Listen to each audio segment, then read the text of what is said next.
Hey, Vicky Wu here with a marketing flash briefing. When there's important marketing news that you need to know that's outside of our regular post schedule, we try to bring it to you as quickly as we can. There's been a big impact this week around search engine optimization, and I'm going to tell you what it is and if you need to worry. Around November 8th, Google pushed out an update that has impacted people the most since the 2012 Penguin update, and I don't mean a positive impact.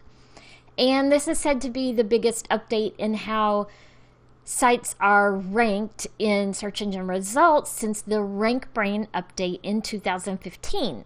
I always recommend that website owners don't freak out whenever there's a big update and start jumping into their analytics and, checking every hour if their traffic has been impacted. What tends to happen is that Google keeps fine-tuning their algorithm after a major update. So it's usually several days, a week later, when we start to see the impact kind of regulate and stabilize. But I've been keeping an eye on all of the websites that I have access to the analytics on a daily basis since then. What was really interesting with this update is that in the initial couple days, people were noticing that black hat and gray hat SEO sites were actually seeing an increase in their search rank. And those that were doing white hat SEO strategies actually dropped a bit. There were actually a lot of spam sites, ones that when you looked at the website address, you knew it was a spam site, that were showing up in search results on the top those first couple of days. However, that's something Google watches closely, and that's also why they're making constant updates. And sure enough, that has changed already.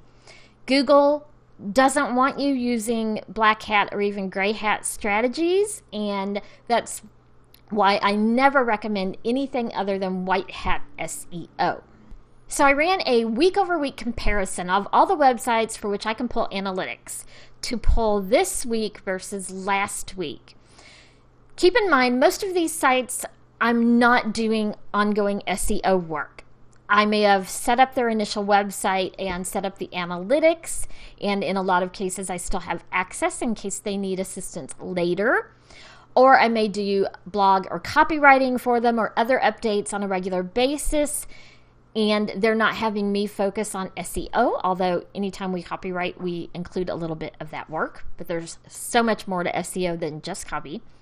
All but one site had significant drops in the first couple days after this recent update. Most were in the 25 to 45% drop in the first day or two. The lowest drop was 0, which was my own site, and the largest was around 75%. Now, if you're a website owner and you're looking at traffic on November 9th, 10th, and you see a 50, 75% drop in your traffic, you're probably going to be quite concerned. But only 2 of these sites are still lower than they were the week prior, but they're not anywhere near as low as that initial drop. They have climbed back up.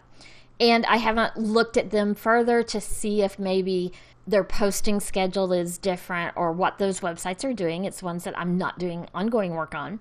So I don't really know, but I'm going to do a little bit of in-depth research and let those website owners know what's going on. All of the rest of the websites have now seen increases over the prior week, anywhere from 4% increase in traffic to a 66% increase in traffic. Obviously, like we said, after about a week in, you start seeing the positive changes that Google's trying to enact. It's believed that this update is building upon the BERT update from October 22nd of this year. BERT actually stands for Bidirectional Encoder Representations from Transformers. I swear that sounds completely made up, and I really think it's a dude named Bert at Google who just wanted it named after him and came up with a really random acronym. The update implemented NLP, which is Natural Language Processing. Guys over at Search Engine Journal think it's likely Google rolling out updates relating to content, queries, and backlinks tied to that BERT update. BERT analyzes the search queries themselves, not actually website pages, but understanding that they're changing how the queries are analyzed, they may need to go back then and also make fine tunes to how the websites themselves are analyzed. BERT was expected to impact about 10% of all search queries. These are the more complicated search queries that depend a lot on context of what's being searched. So really BERT's designed to make it where something that you search, you're more likely to get the results that you're looking for. The best thing you can do is continue to add good, valuable content to your website that's based upon how people talk and how they search. We've gone over this already in some past blog episodes, especially dealing with voice search and how it's one of the newest search strategies that you need to be aware of. And as you're writing content for your website, you need to be sure that you're writing it in a natural way. That is how your particular customer base would actually talk. If you think people searching would be using very technical terms related around your industry, especially any industry dealing with technical subjects and products and services, then you want to be sure to talk that way. If you think that they're going to be voice searching using acronyms, you want to be sure to write that way. If you think they're not going to be using the technical terms or the acronyms, then you want to be sure that your content includes that natural way that they would speak. So for example, where before when people might have typed digital marketing, now they may be asking a voice assistant, "Hey Siri, tell me about Vicky Woo Marketing Guru's holiday marketing ideas for digital marketing."